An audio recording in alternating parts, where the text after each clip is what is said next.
So in this video, I'm going to be breaking down the break and retest strategy from A through Z. So let's get straight into it and waste no more time. So the break and retest start to finish. This is a setup we trade the most here at option drops. You're not predicting the move, you're here for the stock to prove the level and step out the retest where the risk defined and follow it stage by stage. So the trade we're going to be talking about is the ARM trade we talked about at 220. It pushed towards 350, really great trade. But now ARM, even better move, is sitting at 422 currently. So ARM, crazy break and retest setup we posted about on Twitter. So the big thing we talked about was ARM still trying. This 220 level has been a brick wall since earnings, tried to break out, but once it gapped down the following day. If you can ever mount above 220 again, this name has to be on watch again. And then ultimately, ARM broke above 220, a little break and retest action, and pushed towards 350 at the time of the screenshot. So scrolling down here to ARM, let's delete some of these levels here. I was trying to record earlier, but it got messed up, so I had to restart. So ultimately, you guys can see right here where we took the trade initially.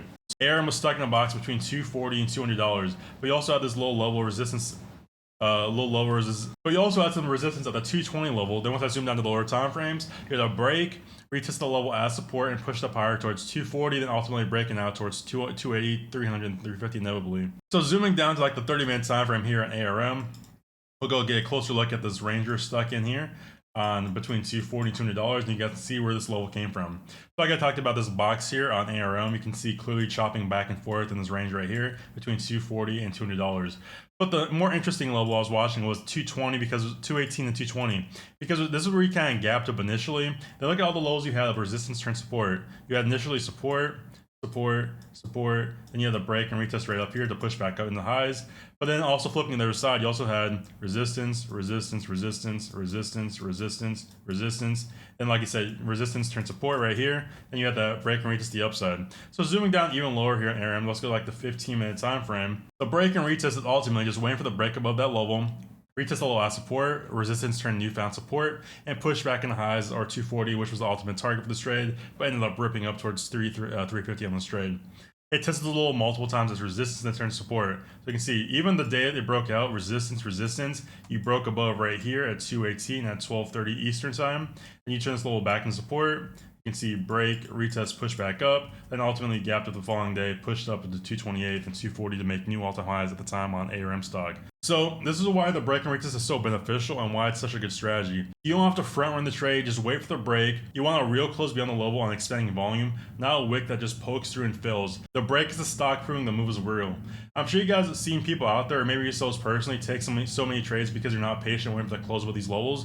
But just by waiting for the close and the retest of that level of supported resistance will give you optimal risk reward, and you're not also taking these false trades and false steps to the upside. If you're chasing these false breakouts on big moves of volume, that's why you're taking so many bad trades, because you're not waiting for closes, not where these candles become established, and you're getting stuck in false breakouts, and you're pretty much liquidity at that point in time. You don't want to be liquidity, you want to be the person waiting for the retest and turning all the people who are liquidity into new buyers to push the stock higher or lower, and sellers in that case. So going back over here to this example here on ARM, let's go to the 1 hour time frame.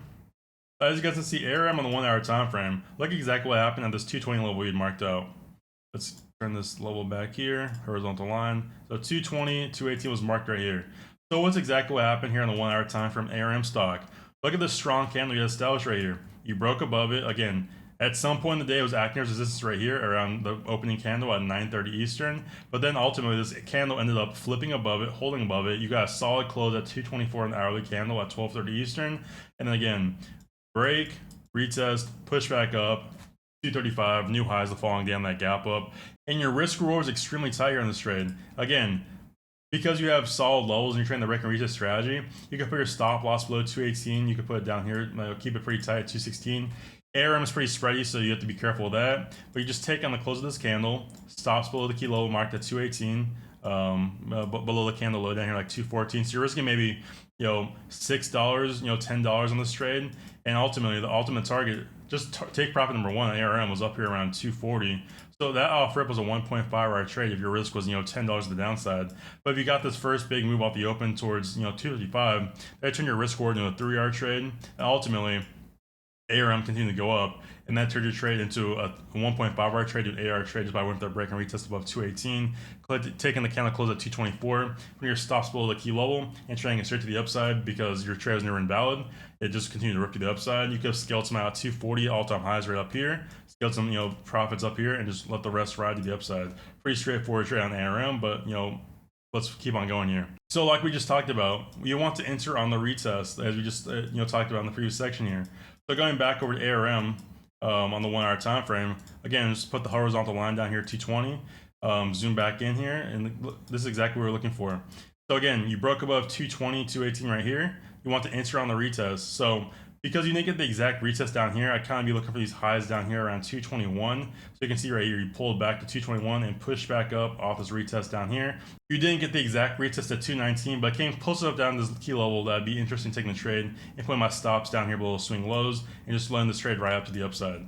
So again, enter on the retest. Again, it's a 3-step process. You got the break right here, retest right here, held that level of support, and push back up to new highs. It's a 3-step process. Break, retest, trade the move higher to the next target to 240. In this case, all-time highs at the time being on ARM at 240s on the stock. So hopefully this broke down the strategy pretty well. Level, break, then retest. All you gotta do is mark the wall, wait for the close through it, buy the pullback that holds. That's the whole trade. Very straightforward, very simple strategy. But so I just trade a strategy that works for me personally. I've had lots of success with it. So be sure to drop a like, comment, subscribe, and stay tuned for the next video. Posting again here in 4 days. Simple.